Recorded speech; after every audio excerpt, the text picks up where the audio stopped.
Mom, help! Those words caught me off guard. Here was my daughter Stacy, wet from the rain at our doorstep. And there was Carl, my husband, who should have been home. I had always thought we were living the dream after marriage, but now I'm suspecting Carl's hiding something. Well, he's not the only one with plans. I'll get to the bottom of this. I'm Maria, 34, managing a restaurant. I met Carl when he dined at my place, and we tied the knot when I was 25. Fast forward to now, and we're a family of 3, with Stacy, who's 7. Carl's job at a major company treats us pretty well, from dinners out, vacations, to even buying a house once our daughter arrived. It seemed like we were living the good life. But that perception changed one particular day. My restaurant gig often means working weekends and holidays. Carl would step in, looking after Stacy and whipping up simple meals. I had peace of mind heading to work. Then came that one Saturday post-summer break. A big storm was brewing, and I anticipated a quiet day at the restaurant. With delays in public transport and few patrons showing up, I thought of my staff's safety and decided to wrap up early. Heading home was challenging with the rain pelting down and gusty winds. Our home is located in a quiet residential area, about 20 minutes away by car. It's a house we renovated with great care. Whenever I see the lights of our home, I always feel relieved. But this time, it was different. Finding Stacy drenched outside was a shocker. "Stacy!" When I shouted out to her, she looked up. Mom, help! I rushed to her, leaving behind my umbrella and bag. "What happened? Why are you out here?" She clung to me and said, "I went out the door and got locked out." Our door auto-locks, and she couldn't recall the code. But still, "Where's Dad? He should be here, right? What on earth is he doing?" I felt anger rising. "After eating lunch, I got sleepy and took a nap. When I woke up, Dad was gone. I thought he might be outside, so I stepped out, but the door locked behind me." What's going on? First things first, I got Stacy cleaned up and both of us warmed up with cocoa. Carl was still MIA. His shoes weren't at the entrance, so he's probably out. Did Dad say he was going somewhere? No, he didn't say anything. He was just gone when I woke up. This is taking too long for just a shopping trip. I called his cell. "Hello? What?" Surprisingly, he answered immediately. Holding back my frustration, I calmly asked, "Where are you right now?" "Huh? Where? I'm at home with Stacy. Why?" His response left me momentarily confused. He was definitely not telling the truth. But why? Is there something he's not sharing? "What happened? Did something come up?" I really wanted to ask him that very question, but I held back and instead said, I might be running late today. Is Stacy doing okay?" "She was sleeping when I checked. Oh yeah, she's good. I've got everything under control." Something felt off. I made up my mind. "Okay, thanks for looking out for her." "Alright, take care." I opted to take Stacy to my mother-in-law Karen's house. It's just a short walk from ours. We often rely on her, especially since my own family is far away. She's been living alone since her husband passed a few years back and always enjoys our visits. With my husband at work and Stacy out of school, Karen's been our go-to for childcare, especially this summer. Despite my impromptu call, she kindly offered to whip up dinner. Karen's years working at a diner made her a fabulous cook. I've always been a fan, especially as a fellow restaurant worker. The storm has subsided by the time Stacy and I headed out. Upon our arrival, Karen jumped right in. "Maria, what's going on? What happened?" I was momentarily taken aback. "Huh?" I first thought she was referencing the earlier events, but she seemed to hint at something else. "Carl popped by earlier in a hurry, asking to borrow money." "What?" "He said it was urgent and he'd fill me in later, then dashed off." "He did?" "You and Stacy are okay, right?" "We're both fine." "Were you aware he needed money?" "I had no clue. How much did he borrow?" "I gave him $3,400. $3,400? That's a significant amount. I know he has savings. What could have gone wrong? Borrowing from her, even after dipping into his savings, indicates something major. Could it be? Karen trailed off, looking worried. What are you thinking? Did you spot anything unusual about my son recently? Actually, that's precisely why I'm here. I filled her in on the recent events. When I got off work early, I found our daughter outside in the rain and my husband nowhere in sight. When I rang him up, he insisted Stacy was right there with him. That's definitely weird. Hold on, what are you implying? I hate to say it, but there's something I've kept from you. Spill it. Some time ago, he got deep into gambling. He drained his savings and even considered borrowing from some shady characters.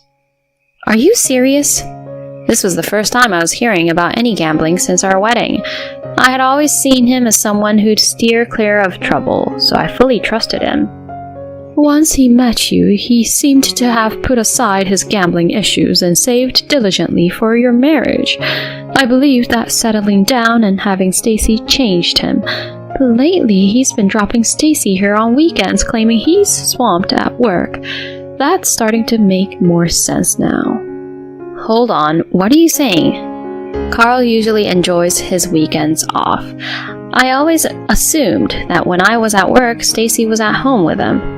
You didn't know? He's dropped her off here quite a bit recently, saying work's been crazy. Turning to Stacy, I asked, You were at home with Dad while I was working, right? She hesitated before replying. Sometimes we came to Grandma's. Why didn't you mention this? Daddy told me not to. Oh, come on. Karen let out a heavy sigh. He's fallen back into his gambling ways, deceiving his parents and his wife. Worse yet, he had exposed our daughter to potential harm. She could have gotten seriously sick if she'd been caught in that rain any longer. I'm so sorry. Don't blame yourself, Karen. The responsibility is all Carl's. But I helped raise him, and I missed the signs of his return to gambling. After thinking for a bit, she said, We should give him a reality check. Stay here tonight, Maria. A sleepover at Grandma's? Yay! Stacy exclaimed. As I cleaned up after dinner, Stacy, who was engrossed in a TV show with Karen, called out, Mom, your phone's ringing. Got it. After drying my hands, I saw my husband was calling. Hello? Maria, Stacy's missing.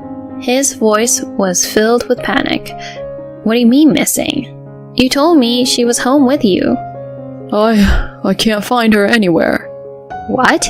Didn't you stay home? Weren't you with Stacy? She's just not here.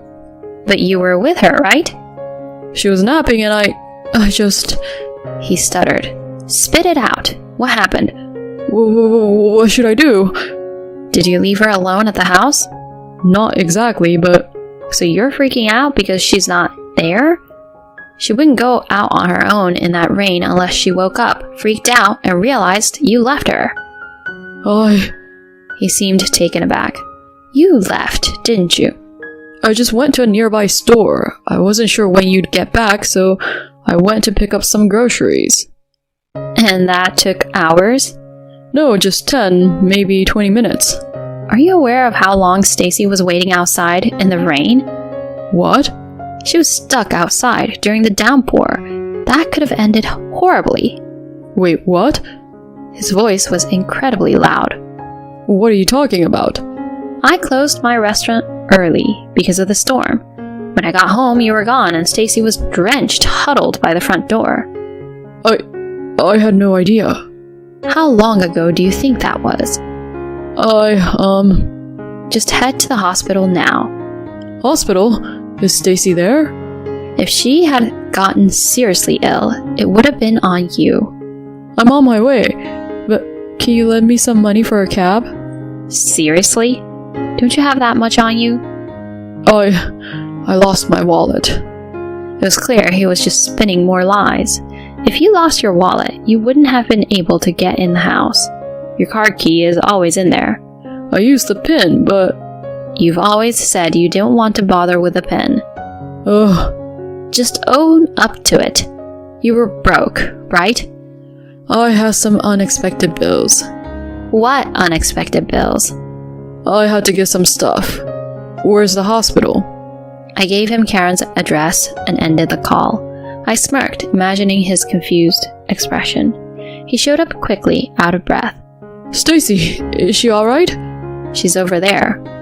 I pointed to the bathroom and she gave a little wave while brushing her teeth. Oh, hi, Daddy. Where were you? Were you at work? When I confronted my husband about it, his response was, You set me up. Set up? Who's been playing who? I snapped back, waiting for Karen to escort Stacy to bed. When did you even start? Start what? Gambling. Ugh. Lying won't help you now. Fine, so what if I did? You think this is okay? Spending our savings, lying to your own mother to borrow money? Can you even pay her back? He then suddenly snapped. What's the big deal? I just lost today, but usually I win. All those nice dinners, trips. You, enjoyed them, didn't you? Those were all from your gambling wins?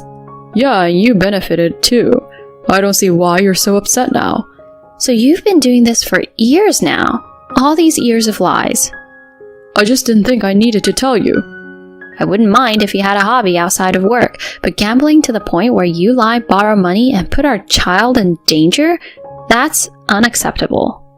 His dismissive attitude frustrated me even more. As we continued our argument, Karen handed him a document. Carl, sign this. What? His face went white. Are we really taking divorce over a little gambling? I had filled them out earlier. She could have died. But she just got wet from the rain. But if Maria hadn't come home, she could have been out there for hours. Do you get that? I didn't think she'd be outside. The problem is you left the house for hours while she was asleep. I didn't mean to.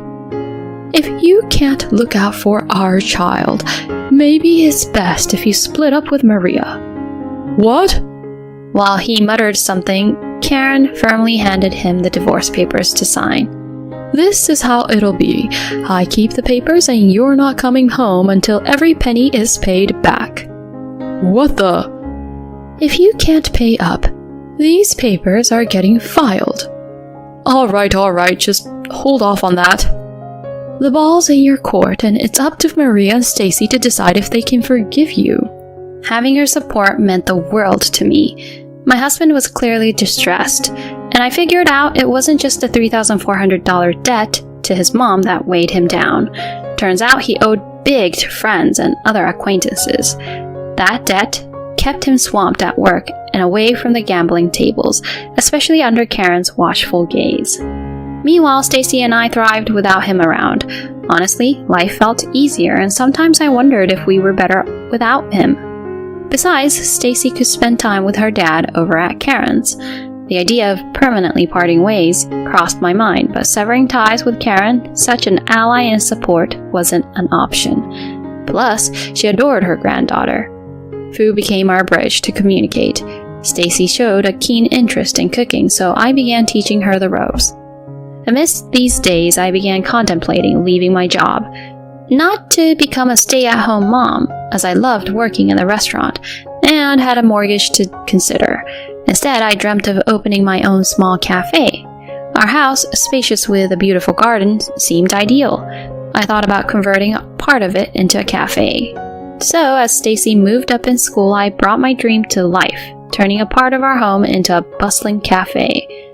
Its popularity soared, thanks to Stacy's helping hand after school and Karen's delightful cooking. People especially came back for Karen's daily specials. Our days were a blend of cafe talks, brainstorming sessions, and pure joy. Stacy seemed happier with me around all the time. When my husband finally settled his debt and came home, he seemed a mere shadow of his former self. There were still debts, and he considered quitting his job to pay them off with his severance. As long as he stays away from gambling, we should be good. Forgiveness isn't on the table just yet. Maybe I'll let him handle the dishes to teach him a lesson or two.